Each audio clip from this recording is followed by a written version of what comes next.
Révérende Sœur supérieure régionale, les Sœurs Notre-Dame du Perpétuel Secours, chers vicaires généraux, supérieurs majeurs, chers prêtres, religieux, religieuses, catéchistes, chers professes de ce jour, chers parents et amis, la grâce et la paix de notre bien-aimé Seigneur Jésus-Christ soit toujours avec vous.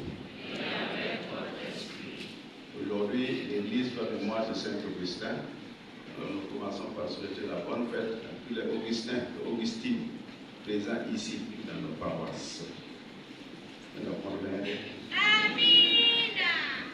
En ce jour béni, toute notre Église, famille de Dieu de Ouagadougou, communie à la joie et à l'action de grâce des Sœurs de Notre-Dame du Perpétuel Secours. À n'en point douter, l'événement qui nous réunit ce matin constitue un temps de grâce pour votre institut religieux et un signe d'espérance pour notre Église famille de Dieu. Que le nom du Seigneur soit béni à jamais. Aux professes et jubilaires de ce jour, Marie-Charlotte Sengo, Chantal Sawadro, Joéline Parkouda, Simone Wedraogo, Pascaline Soir, Viviane Wedraogo, Honorine Kapando, et les deux jubilaires, Eugénie Rwamba et Clarisse Nikiema. Toutes nos vives félicitations à vous et à vos parents et amis.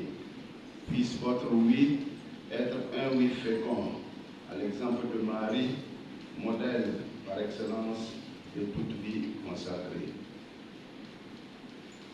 Bien-aimés de Dieu, l'évangile proposé à notre méditation de ce jour nous interpelle sur la finalité de toute vocation chrétienne. En effet, ce texte de béatitude nous montre bien le projet de Dieu sur chaque homme, chaque femme, que nous soyons consacrés ou non, prêtres ou laïcs. Dieu nous veut heureux, Dieu nous veut saints. Et personne n'est saint, on devient saint. Notre joie ne peut être véritable que si nous devenions ce que le Seigneur attend réellement de nous. Devenir saint en étant sel et lumière, comme nous le recommande l'Évangile de ce jour. Le sel pour les autres, lumière pour les autres, parce que le sel ne donne pas la saveur tout seul et la lumière ne s'éclaire pas non plus tout seul. Il ne nous dit pas ce que nous devons faire, il nous rappelle ce que nous sommes déjà, sel et lumière. Prenons donc conscience que nous sommes comme le sel qui conserve et donne la saveur, et comme la lumière qui illumine, donne confiance et réchauffe. Nous avons donc le devoir de donner une nouvelle saveur au monde entier et de persévérer, de préserver de la corruption avec la sagesse de Dieu au service de nos frères et sœurs.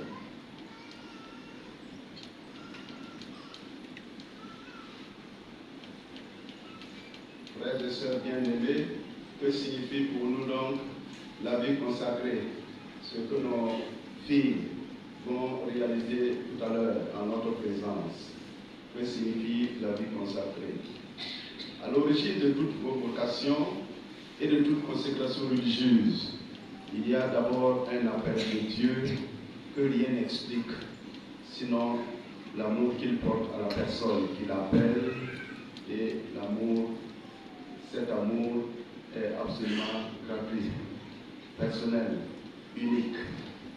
Il embrasse la personne au point qu'elle ne s'appartient plus elle-même, mais elle appartient à Dieu. Confère Vita Consecrata numéro 28. D'autre part, ceux ou celles que Dieu appelle par pur amour donnent à leur tour une réponse d'amour.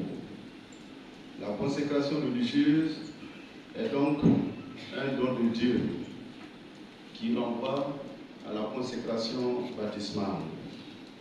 En effet, le baptême purifie, sanctifie, régénère, vivifie et consacre la personne du baptisé au point d'en faire une propriété de Dieu.